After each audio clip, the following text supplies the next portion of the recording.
इसमें कुछ खास नहीं है, अपने को सिर्फ इतना सा ही लिखना है ऐश एंडिंग प्लांट के अंदर कि बॉयलर के अंदर जब कोयला बर्न होता है तो ऐश नीचे की तरफ इकट्ठी हो जाती है। तो हर थोड़ी सी देर में 5 से 7 आवर, अगर पर्टिकुलर आवर्स की बात करें तो 6 to 7 आवर्स के अंदर बॉयलर का गेट नीचे से ओपन करके और पूरी ऐश को इकट्ठा करके ऐश पॉन्ड में छोड़ दिया जाता है। बस एक ही लाइन लिखनी है कि after every 6 to 7 hours boiler gates are open and the ash is disposed to the ash pond. सिर्फ इतना सा ही लिखना है। मैं बोल देता हूं, after every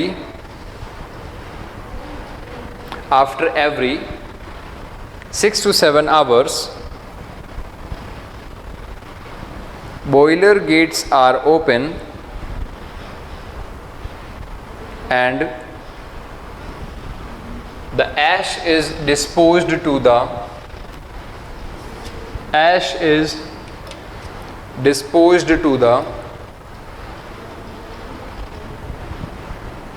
pond, ash pond।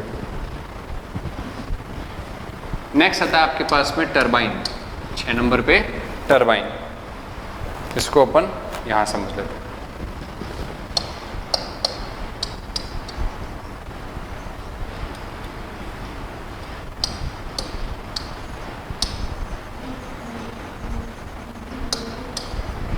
Turbine 2 तरीके के होते हैं। एक होता है इम्पल्स और एक होता है रिएक्शन।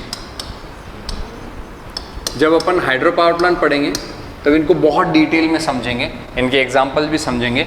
यहाँ पर अपन सिर्फ जो है वो इनके बारे में 2-2 पॉइंट्स लिखेंगे कि ये वर्क किस तरीके से करते हैं। तो इम्पल्स टरबाइन में क्या होता है, एक वाटर बकेट होती है इस तरीके से। वाटर बकेट तो हाइड्रो में होगी, यहाँ पर आप स्टीम बकेट कह सकते हैं इस तरीके से। और यहाँ एक नोज़ल लगा होता है।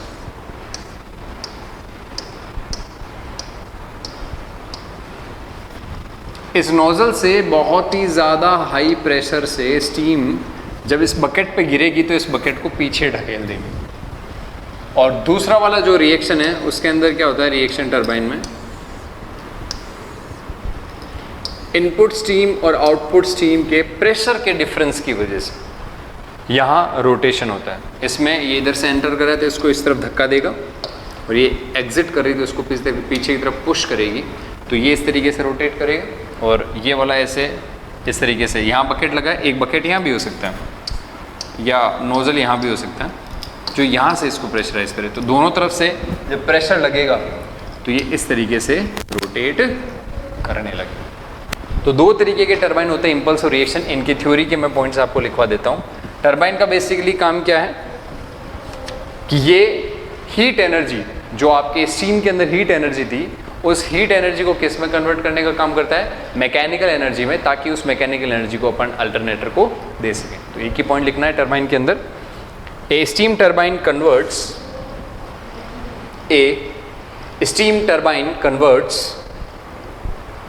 Heat energy of steam. A steam turbine converts heat energy of steam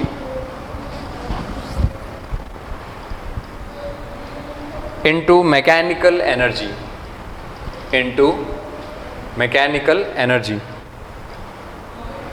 and drives the generator। Generator को चलाता भी तो है, कपल किया हुआ होता है, हमने देखा है डायग्राम में। तो a steam turbine converts heat energy of steam into mechanical energy and drives the generator, DRIVES, drives the generator। अब इसमें 2 टाइप्स होते हैं। तो पहला टाइप लिखिए, उसका थ्योरी लिख लेंगे, स्क्रीनशॉट ले लीजिएगा आप ताकि आप बाद में इसका डायग्राम बना सकें। तो पहले लिख लीजिए आप इम्पल्स टरबाइन,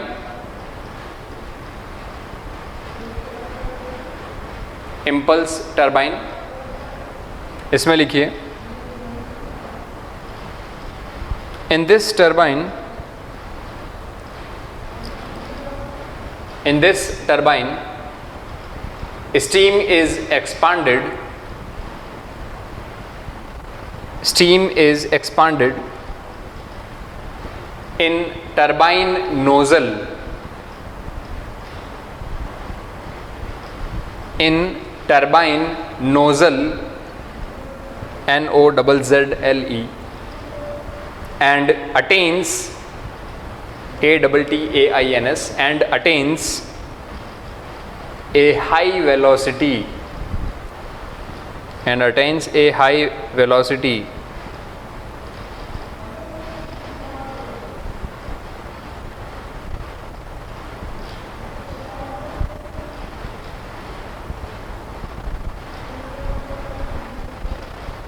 और सेकंड लिखिए रिएक्शन टरबाइन, उसमें लिखिए रिएक्शन टरबाइन में in this turbine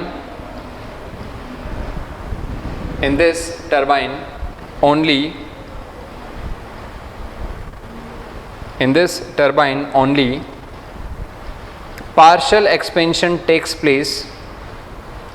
Only partial expansion takes place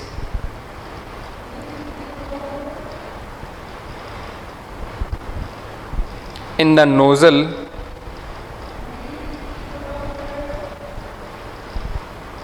and further expansion takes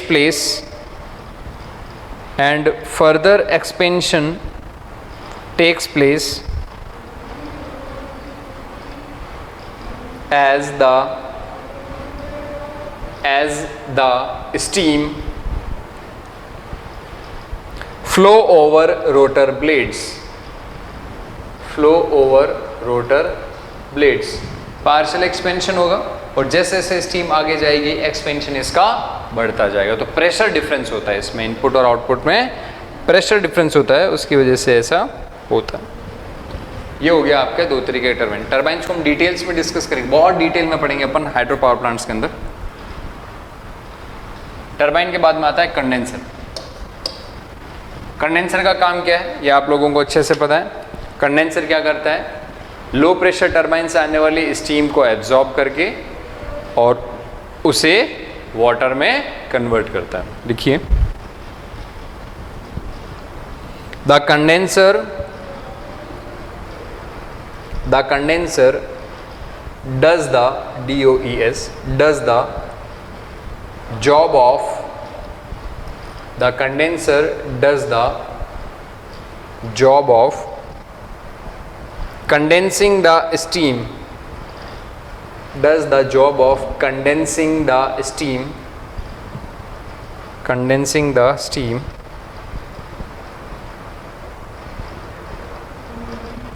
exhausted from turbine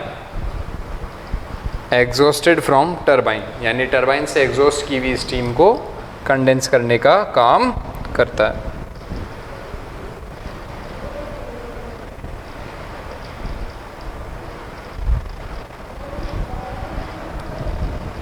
second point लिखिए the exhaust steam is condensed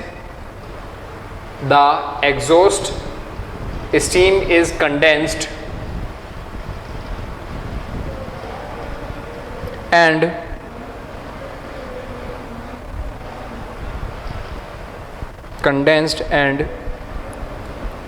used as feed water to the boiler। हमने देखा था कि condenser से जो steam exhaust करके निकाल रहे थे उसे कंडेंस करके हम फीड वाटर के रूप में इनपुट में दे रहे थे। तो वही चीज़ यहाँ पर है अपने पास में लिखी है अपन ने कि the exhaust steam is condensed and used as feed water for the boiler. ये कंडेंसर का काम हो गया। उसके बाद नेक्स्ट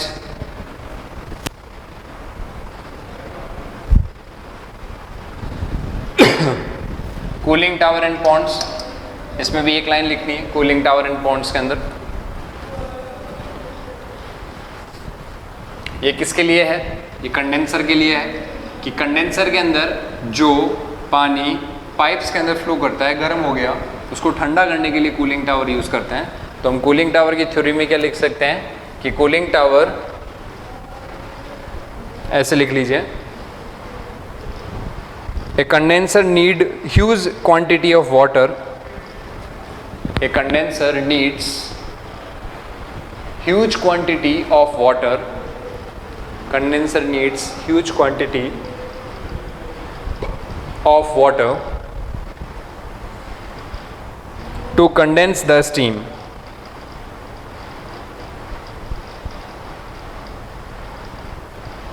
अब रफली आइडिया अगर आप लगाना चाहें तो कंडेंसर में 1 किलोग्राम स्टीम को कंडेंस करने के लिए 100 किलोग्राम वाटर चाहिए।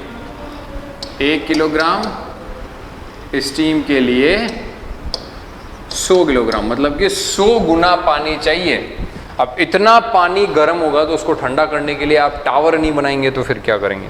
तो इसीलिए बहुत ज़्यादा जो है वो आप लोगों को ज़रूरत होती है कूलिंग टावर की। तो कंडेंसर के बाद कूलिंग टावर में पहला पॉइंट अपन ने ये लिख लिया कि कंडेंसर को बहुत ज़्यादा अमाउंट में पानी चाहिए होता है। दूसरा पॉइंट लिखिए, अब हम कूलिंग टावर के बारे में लिखेंगे। ए cooling tower is a steel और कंक्रीट हाइपरबॉलिक स्ट्रक्चर। मैं रिपीट कर रहा हूँ, ए cooling tower is a steel और concrete hyperbolic structure, concrete hyperbolic structure having a reservoir at the bottom, having a reservoir at the bottom for storage of cool water, for storage of cool water. अब process क्या है वो third point में लिखेंगे। 2 point लिख लिए, तीसरे point में अब अपन प्रोसेस लिखने वाले हैं। लिखिए, warm water is led to the top. गर्म पानी जो होता है, warm water is led, LED, led to the top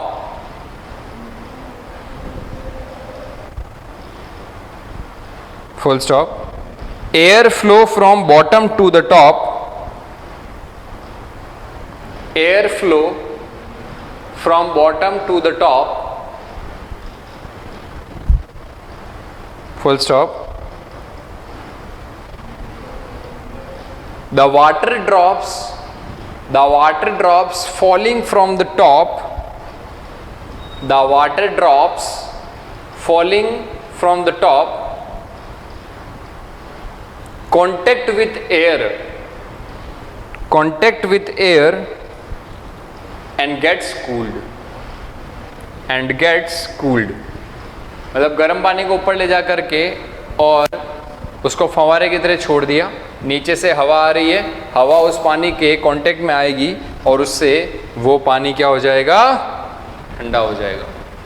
ये हो गया कूलिंग टावर। फिर बात करें फीड वाटर हीटर, इसके बारे में मैं आपको पॉइंट लिखा चुका हूँ।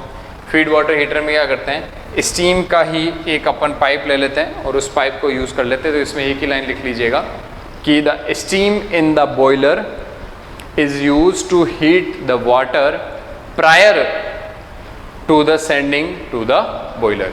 मतलब कि बॉयलर में सेंड करने से पहले उस पानी को गर्म करने के लिए हम स्टीम के ही एक पाइप का यूज़ करते हैं जो फीड वाटर हीटर के रूप से जाना जाता है। फिर आता है इकोनोमाइजर। इस कोई खास नहीं है, ये पॉइंट ना भी लिखे तो कोई दिक्कत नहीं। इकोनोमाइजर मेन है, इंपॉर्टेंट, लिखना हर ज़रूरी है, हर एग्जाम में ज़रूरी। क्या करता है?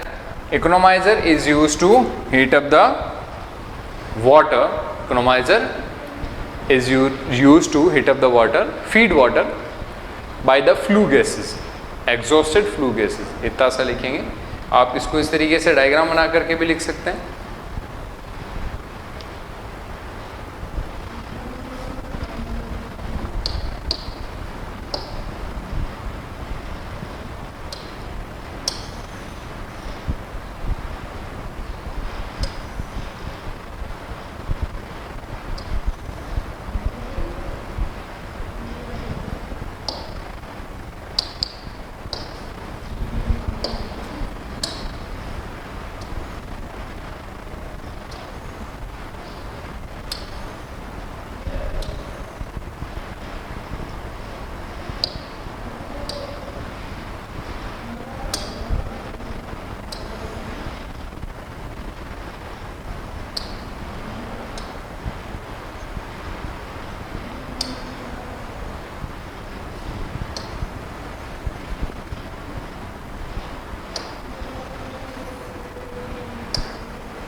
ये तो है आपका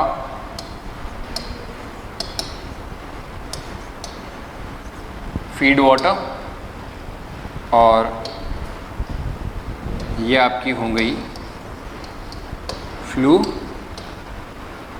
गैसेस। पॉइंट नंबर कौन सा था? 10 नंबर पॉइंट। स्लाइड नंबर भी 10 है, देखो फॉर्चुनेटली। पॉइंट नंबर 10 नाम है इकोनोमाइजर। तो इकोनोमाइजर के अंदर जो ट्यूब्स होती हैं, ये ट्यूब है, ट्यूब के अंदर तो होता है फीड वाटर और बाहर की तरफ होती है एग्जॉस्ट गैसेस। ये एग्जॉस्ट गैसेस क्या करती हैं? फ्लू गैसेस जो होती हैं वो फीड वाटर को बॉयलर में जाने से पहले गर्म कर देती है। हम यहाँ ये लिख सकते हैं फ्रॉम हीटर। आप ही को पता है ये हीटर के थ्रू आती है,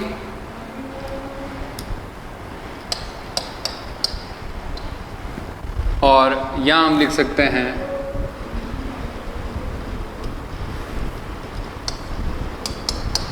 टू बॉयलर। डायग्राम खुद ही सब कुछ बयां कर रहा है, आपको ज़्यादा थ्योरी में लिखने की ज़रूरत नहीं है। अगर आप डायग्राम बना देंगे एग्जाम में तो आपको पूरे मार्क्स ऐसे ही मिल जाएंगे।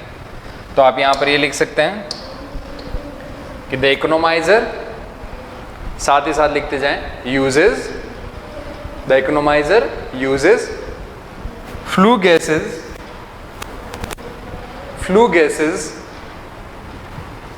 exhausted from the boiler to heat the feed water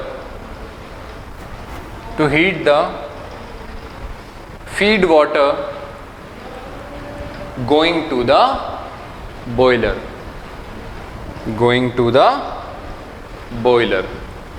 screenshot भी ले सकते हैं आप चाहें तो। नेक्स्ट, सुपर हीटेड और रीहीटर। सुपर हीटर और रीहीटर में दो डिफरेंस मैं बता चुका हूं आप लोगों को, वही डिफरेंस अपन को यहां पर जो है वो मेंशन करना है। सुपर हीटर क्या करता है?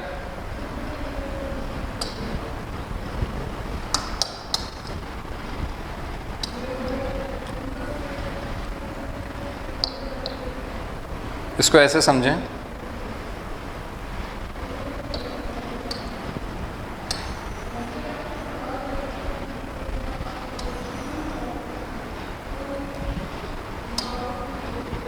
ये है आपका सुपर हीटर और ये है आपका रीहीटर। तो सुपर हीटर के अंदर इनपुट में होती है वेट स्टीम और इसको कन्वर्ट कर दिया जाता है ड्राई स्टीम के अंदर। टेम्परेचर बन जाता है इसका कितना? 540 डिग्री सेल्सियस। और रीहीटर का क्या सीन है?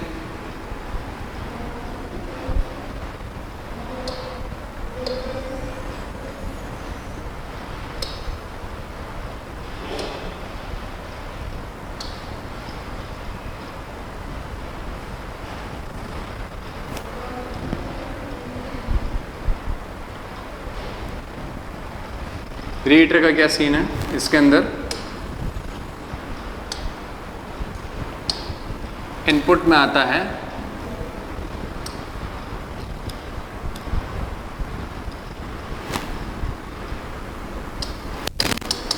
Steam from high pressure turbine. ये रीहीटर किसके अंदर होता है? बॉयलर के अंदर, या एक तरीके से बॉयलर में भेज देते हैं। इससे टेम्परेचर इंक्रीज हो जाता है, इससे स्टीम को सेंड कर दिया जाता है लो प्रेशर टरबाइन के अंदर। तो हाई प्रेशर टरबाइन से स्टीम आती है, बॉयलर में जाकर के रीहीट अप होती है और वापस लो प्रेशर टरबाइन में बढ़ जाती है।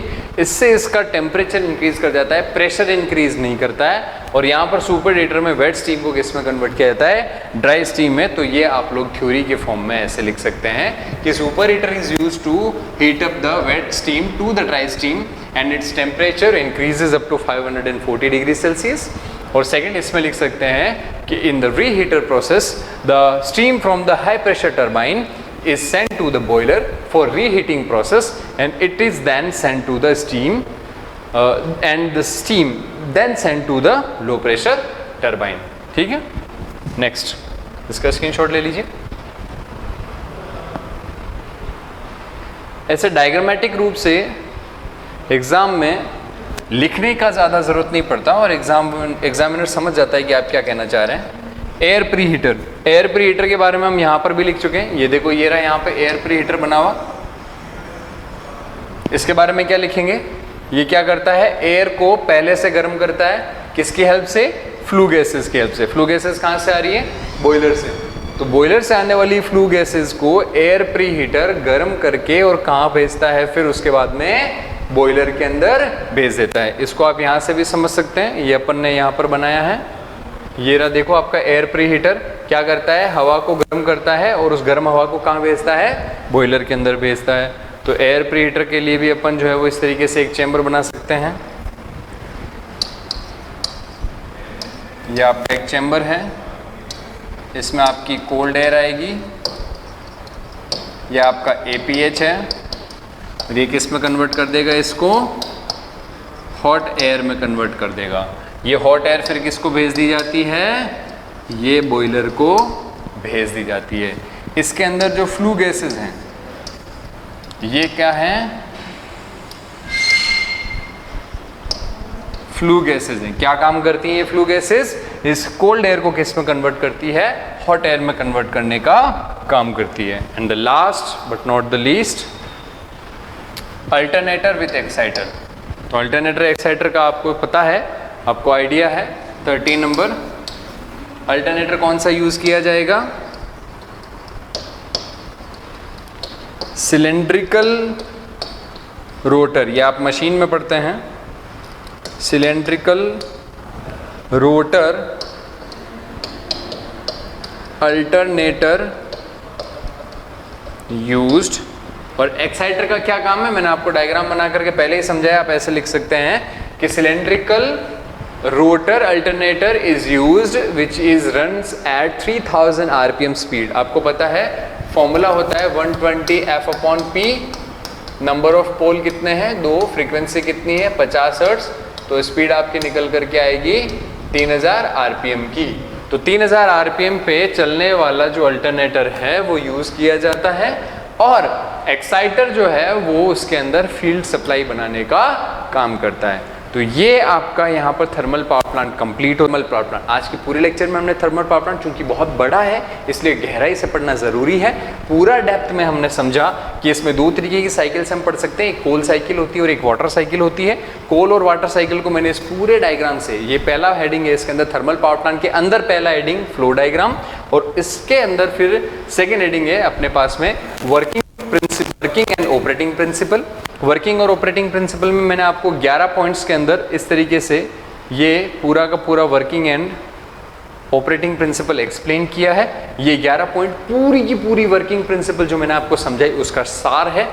ये 11 पॉइंट फिर हमने डिस्कस किया कि टोटल कितने ऑक्सिलरीज हैं, 13 टाइप के ऑक्सिलरीज हैं और इन ऑक्सिलरीज के लिए मैंने आप लोगों को यहाँ पर 1 बाय 1 करके हर एक ऑक्सिलरी के बारे में समझाया है और थ्योरी आपको बोल करके लिखवा दी है।